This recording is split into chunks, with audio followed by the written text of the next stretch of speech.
News first channel ಹಾಗೂ ಡಿಜಿಟಲ್ನಲ್ಲಿ ಜಾಹೀರಾತು ನೀಡಲು ಈ ನಂಬರ್ಗೆ ಸಂಪರ್ಕಿಸಿ.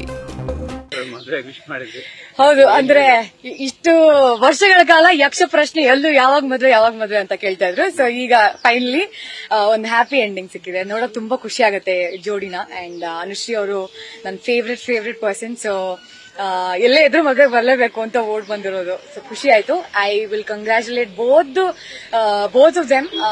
ಖುಷಿಯಾಗಿ ಜೀವನ ಪೂರ್ತಿ ಚೆನ್ನಾಗಿರ್ಲಿ ಅಂತ ಆಶಿಸ್ತೀನಿ. ತುಂಬಾ ಖುಷಿ ಆಯ್ತು ಬಂದು. ನಿಮ್ಮನ್ನೆಲ್ಲ ನೋಡಿ ತುಂಬಾ ಖುಷಿ ಆಯ್ತು. ತುಂಬಾ ಖುಷಿಯಾಗಿದ್ದಾರೆ ಅಂದ್ರೆ ಯಾರ ಕಣ್ಣು ಬೀಳಲ್ಲಿ ದೃಷ್ಟಿ ನೋಡಿ ಖುಷಿಯಾಗಿದ್ದಾರೆ ಅಂದ್ರೆ ಗೊತ್ತಾಗತ್ತೆ. ಅಂದ್ರೆ both are so in love ಅಂತ ಗೊತ್ತಾಗತ್ತೆ. ಸೊ ಖುಷಿ ಆಗತ್ತೆ, ನೋಡಕ್ಕೆ ಖುಷಿ ಆಗತ್ತೆ. ಶೇರ್ ಮಾಡಿದ್ದು ಅಥವಾ ಅವರ ಲವ್ ಬಗ್ಗೆ ಪರಿಚಯದ ಬಗ್ಗೆ ಯಾವ ತರ ಮಾತಾಡಿದ್ದೆ ಅಂತ ಹೌದು. ಅಂದ್ರೆ ಮೊದಲು ಐ ಥಿಂಕ್ ಅವರು ಪ್ರಾಬಬ್ಲಿ ಡೇಟ್ ಅದು ಗೊತ್ತಿಲ್ಲ, ಹೇಳ್ಬೋದಿಲ್ಲ, ಬಟ್ ಅವ್ರು ಡೇಟ್ ಮಾಡೋ ಟೈಮಲ್ಲಿ ಹೇಳಿದ್ದುಂಟು ಹೀಗೆ ಒಂದು ಹುಡುಗ ಇದ್ದಾರೆ ಅಂತೆಲ್ಲ. So I was so excited ಅವಾಗ್ಲೇನೆ. ಇದು ಏನೋ ಅವ್ರ ಕೊನೆಗೆ ಅವ್ರ ಜರ್ನಿ ಟ್ರಾವೆಲ್ ಮಾಡಿ ಈಗ ಮದ್ವೆ ಆಗಿರೋದು ಇನ್ನು ತುಂಬಾ ಖುಷಿ.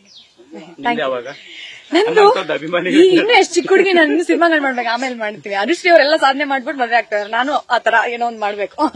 Thank you. ನ್ಯೂಸ್ ಫಸ್ಟ್ ನಿರ್ಭೀತಿಯಿಂದ ನಿಮ್ಮ ಪರವಾಗಿ.